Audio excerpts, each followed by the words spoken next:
Ara watched in horror as June reached the control panel. What was this human doing? It defied all logic. Yet she found herself hoping, a strange new feeling, that he would succeed at whatever he planned. June reached the panel and quickly adjusted. Settings. The garden's sprinkler system activated, spraying water everywhere. At the same time, he set the temperature to drop rapidly. The marauders turned toward the control panel. They saw June and raised their weapons. But before they could fire, the water hitting the cold air created a thick fog that filled the garden. Visibility dropped to almost nothing. June ran back to Ara, guided by memory alone. "Now we go," he whispered, finding her hand in the fog. They moved carefully through the white mist. The marauders fired blindly, their shots hitting nothing. June and Ara reached a service door on the far side of the garden. It led to the station's outer hull. "We're exposed here," Ara said as they moved along the narrow walkway that ringed the station. Below them was only space, protected by a thin force field. "Yes," June agreed. "But they'll expect us to go deeper into the station, not out." They found a maintenance shed built into the hull. Inside were tools and spare parts. June sealed the door behind them. "We can hide here until they move on," he said. Ara looked at him with new understanding in her silver eyes. "You used the environment against them. Created conditions that gave us an advantage." June nodded. "Humans have always had to adapt to survive. We're not the strongest or the fastest, but we're good at thinking on our feet." "It was impressive," Ara admitted. For the first time, a smile formed on her blue lips. June smiled back, suddenly aware that they were still holding hands. After 3 days hiding in the maintenance shed, rescue finally came. A Valyri scout ship detected Ara's personal beacon and docked with the station. June and Ara emerged from hiding, exhausted but alive.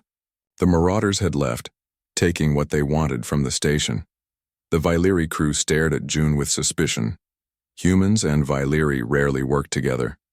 The crew's leader, a tall male named Tai, approached them. "Diplomat Ara, we have been searching for you," Tai said. His voice was flat, emotionless. "We presumed you dead. This human saved my life," Ara explained. "Multiple times." Tai looked at June with silver eyes that showed no warmth. "Unexpected. Humans typically prioritize self-preservation. Not all of us," June said simply. On the Valyri ship, medical staff examined Ara thoroughly. They were surprised by how well her wounds had healed under June's care. June was given separate quarters and told to remain there during the journey, back to Valyri space. But late in the ship's night cycle, Ara came to his door. "I wish to speak with you," she said, entering his small room.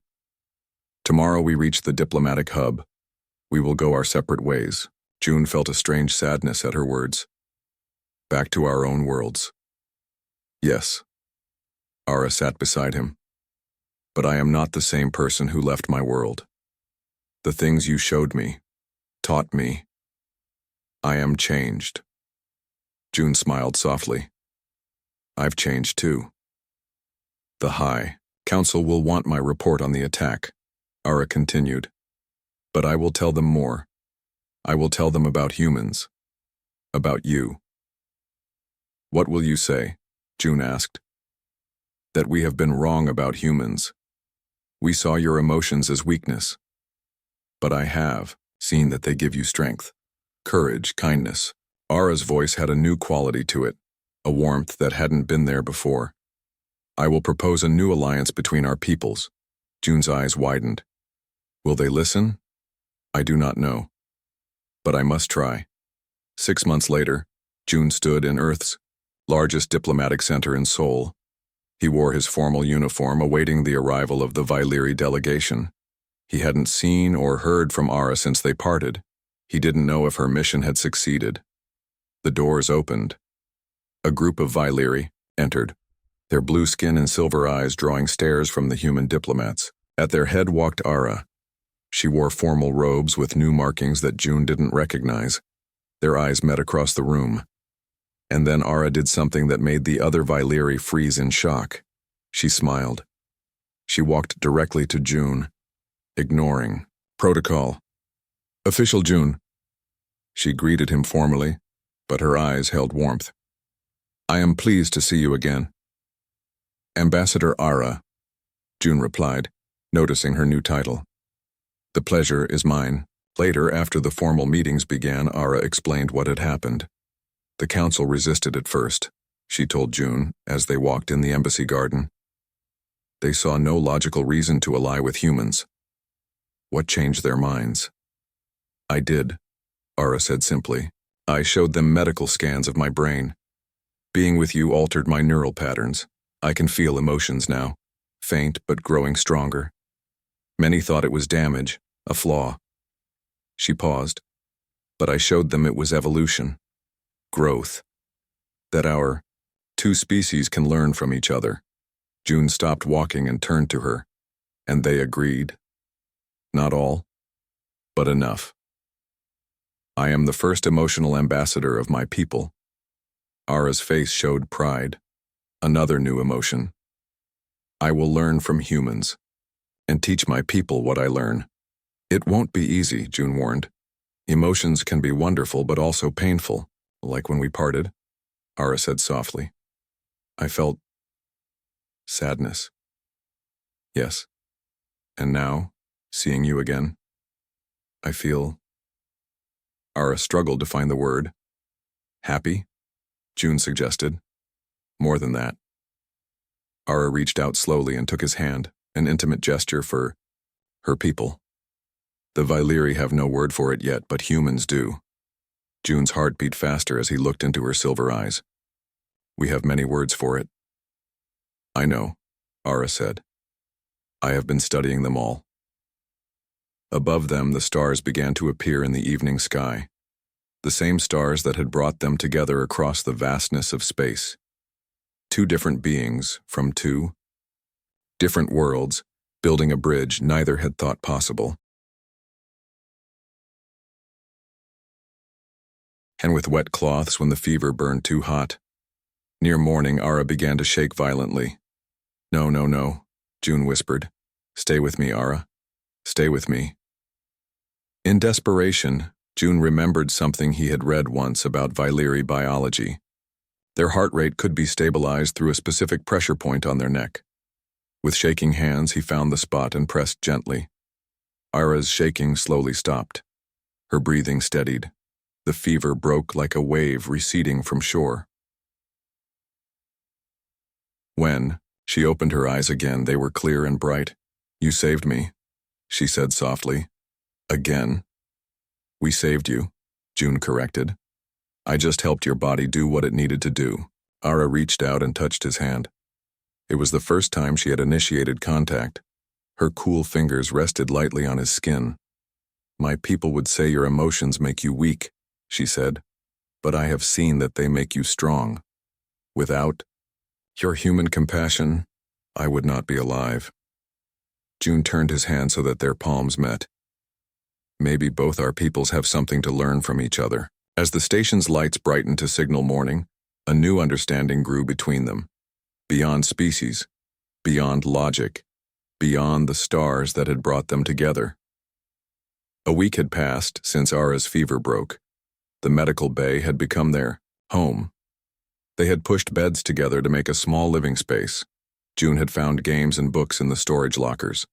Today they sat across from each other, playing a simple card game June had taught Ara. So the goal is to create matched pairs? Ara asked, studying her cards with intense focus. Yes, but don't tell me what you have. June laughed. That's not how the game works. Ara tilted her head. Hiding information seems inefficient. That's what makes it fun, June explained. The challenge, the surprise. Fun, Ara repeated the word as if tasting it. My people do not have this concept. June put down his cards. Really? What do you do when you're not working? We learn. We improve. We serve the collective good. Ara placed a card down carefully. Is that not enough? But don't you ever just do something because it feels good? June asked. Ara considered this. We experience satisfaction in completing tasks efficiently. June smiled. That's not quite the same thing. Later, as they shared a meal, Ara asked June about Earth's cultures. He told her about music, art, and dance, about holidays and traditions, about how humans celebrated simply being alive. We have so many different cultures on Earth, June explained. Thousands of languages, customs, beliefs, yet we're all human. This diversity seems chaotic, Ara observed. The Valyri are unified in purpose and thought. All of you? Always? June asked. For the first time, Ara hesitated. There are occasional variations. They are corrected. Corrected how? Ara looked away. Those who cannot align with our logical path are removed from society for the greater good. A silence fell between them. June thought about what she was saying. The perfect Valyri society had a dark side. Where I come from, differences are celebrated, June said gently. They make us stronger, not weaker. How can disagreement create strength? Ara asked, genuinely puzzled. When people think differently, they see solutions others might miss, June explained, like how I treated your wound. I tried different approaches until I found what worked. Ara touched the nearly healed wound on her side. This makes sense. That night, June found some old music files on a tablet. He played songs from Earth for Ara. She listened with wide eyes as melodies filled their small space. What purpose does this serve? She asked as a soft piano piece played. It doesn't need a purpose, June said. It just needs to make you feel something. Feel what? June closed his eyes. Whatever comes. Happiness, sadness, hope. Ara closed her eyes too, trying to understand. After a long moment, she said, I feel something. I cannot name it. You don't always have to name feelings, June said softly. Sometimes you just experience them. The next day, Ara showed June how to read Valyri script. Her long blue fingers guided his hand as he tried to copy the flowing symbols. This means stars, she explained, and this is journey. So together they mean star journey? June asked. No, Ara said. Together they create a new meaning. Destiny. June looked at her in surprise. I thought Valyri didn't believe in concepts like destiny. We have the word, Ara said, but we see it as the logical outcome of actions, not some mystical force. And what is the logical outcome of us being here together? June asked. Ara's silver eyes met his. I do not know. For the first time, I cannot predict what comes next. In the quiet that followed, something shifted between them. Not just understanding, but something deeper. Something neither had words for yet. Outside their safe space, the station remained in enemy hands. But in their small corner, two worlds were coming together, one conversation at a time. The quiet of the medical bay shattered as an explosion rocked the station. June jumped to his feet, instantly alert. Ara sat up on her bed, her silver eyes wide. They've found us, June whispered. He rushed to the door and pressed his ear against it. Heavy footsteps echoed in the hallway outside. Marauders, Ara confirmed. They must be searching the station room by room. June moved quickly, gathering emergency supplies into a bag. We need to leave. Now. Where can we go? Ara asked, standing up carefully. Her wound had healed well, but she still moved with caution. There's a maintenance tunnel behind that panel. June pointed to the wall. It leads to the outer ring of the station. We might find a working escape pod there. The footsteps grew louder. Voices called out in a harsh language. June helped Ara to the wall panel and pulled it open. The dark tunnel beyond looked small and cramped. I will go first, Ara said, surprising June. She slipped into the tunnel with unexpected grace. June followed, pulling the panel closed behind them just as the medical bay door burst open. They crawled through darkness, feeling their way forward. How? Did you know they were marauders? June whispered as they moved. My people have dealt with them before, Ara replied. They raid our outer colonies. They take what they want and destroy the rest. The tunnel ended at another panel. June pushed it open carefully. They emerged into a dimly lit corridor on the far side of the station. The emergency pods should be just ahead, June said. They moved silently through the damaged station. Parts of the ceiling had collapsed. Wires hung down like strange vines. The air smelled of smoke and burning plastic. They turned a corner and froze. The pod bay ahead was destroyed. All the escape pods were gone. The bay doors hung open to the blackness of space, held shut only by the emergency force field that glowed faintly blue. "We're trapped," Ara said quietly. A noise behind them made them turn. 3 marauders stood at the end of the corridor, weapons raised. Their armor was black and spiky. Their helmets had no face, only a red glowing strip where eyes should be. "Run." June grabbed Ara's hand and pulled her down a side passage. Laser blasts hit the wall behind them. The heat singed June's back. They ran blindly, taking turns at random, trying to lose their pursuers. They burst through a door and found themselves in the station's garden area. Once, it had been beautiful. Plants from Earth grew alongside alien flora. Now many were dead or dying. But the trees and bushes offered hiding places. "This way." June pulled Ara behind a large bush with purple leaves. They crouched there, breathing hard. The marauders entered the garden, spreading out to search. "We cannot outrun them forever," Ara whispered. June looked around desperately. His eyes fell on the environmental controls on the far wall. "I have an idea," he said. "Stay here." Before Ara could stop him, June darted from their hiding place. He kept low.